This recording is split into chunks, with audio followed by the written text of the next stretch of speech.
cas, c'est des grosses séries. En tout cas, vous voyez, 4874 patients souffrant de dermatite atopique eczéma, 2237 de pso. En tout cas, on a fait un peu le top 3 des affections les plus stigmatisantes, entre guillemets. Ben, la première, c'est la maladie de Verneuil. La deuxième, c'est le vitiligo. Et le troisième, on est assez surpris, c'est l'eczéma chronique des mains. À savoir que parmi les facteurs prédictifs, on a les signes et les symptômes, et on le voit, hein, c'est à la fois les démangeaisons, mais aussi ces fameux signes indésirables tels que sensation de brûlure, fourmillement, qui sont associés à des sentiments de stigmatisation. Alors, les localisations visibles, c'est beaucoup plus important.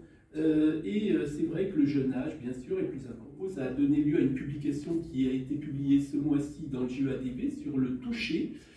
C'est vrai que entre le début de nos études et aujourd'hui, on a peut-être diminué l'importance du toucher. On touche beaucoup moins nos patients. Mais en tout cas, ça a des conséquences, en particulier en dermatologie. Alors, un autre aspect intéressant dans cette étude, et ça, c'était une petite question qu'on avait posée, et ça, c'est grâce à mes enfants. Je me suis aperçu qu'on est dans une génération du selfie. Qui n'a pas fait un selfie? Nous, on n'en fait pas, mais tous les jeunes font des selfies. À ce propos, il y a des belles études. Par exemple, vous savez qu'il y a, je crois, une trentaine de morts dues au selfie parce que des gens se font des photos près d'un précipice tellement. Et je crois que par jour, il y a, je ne sais pas combien de milliards de personnes qui font des selfies. On fait des selfies à tort et à travers. Donc, finalement, on a posé la question, est-ce que votre problème de peau vous a-t-il empêché de prendre des selfies?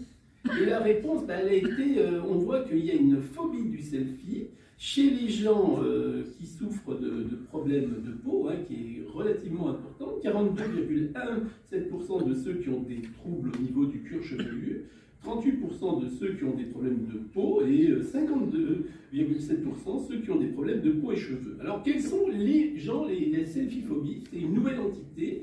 C'est d'abord les principaux facteurs prédictifs, c'est l'âge, bien sûr. Plus vous êtes jeune, plus vous êtes phobique du selfie. Plus vous êtes les femmes, plus souvent. L'obésité, ça rejoint ce que tu as dit. Les cicatrices faciales, évidemment. Plus de 3 cicatrices par rapport à ce qu'on en voit. Et puis par rapport au cuir chevelu, c'est important. 43% par exemple ceux qui ont une perte de cheveux ou ceux qui ont des pellicules. Donc ça, c'est un problème assez intéressant finalement, ce problème du selfie, la selfie-phobie.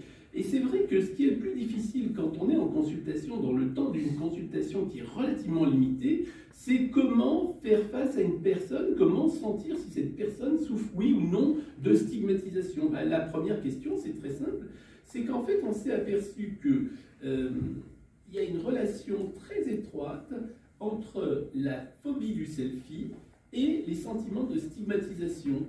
C'est-à-dire qu'on voit par exemple de façon significative que 47% des personnes qui souffrent de phobie de selfie se sentent mis à l'écart ou rejetés, 44 versus 15%. Par rapport, ils ont plus souvent une tendance à penser que les gens les regardent avec du dégoût, ils se sentent évités, et ils pensent que la plupart des gens évitent de s'approcher d'eux. Et c'est peut-être ça, peut-être quelque chose à tirer, donc ça va faire l'objet d'une publication, mais peut-être que ce qui m'intéresse dans cette phobie du selfie, c'est que c'est beaucoup plus facile quand vous avez quelqu'un qui a de l'acné de lui dire, est-ce que vous avez, pour voir l'intensité de ces troubles, de lui demander, c'est pas toujours simple d'évaluer, mais peut-être que finalement, est-ce que ça vous gêne, est-ce que votre acné vous gêne pour faire un selfie? C'est peut-être une question simple, facile, surtout avec les jeunes, qui mériterait peut-être d'être fouillée pour évaluer la stigmatisation.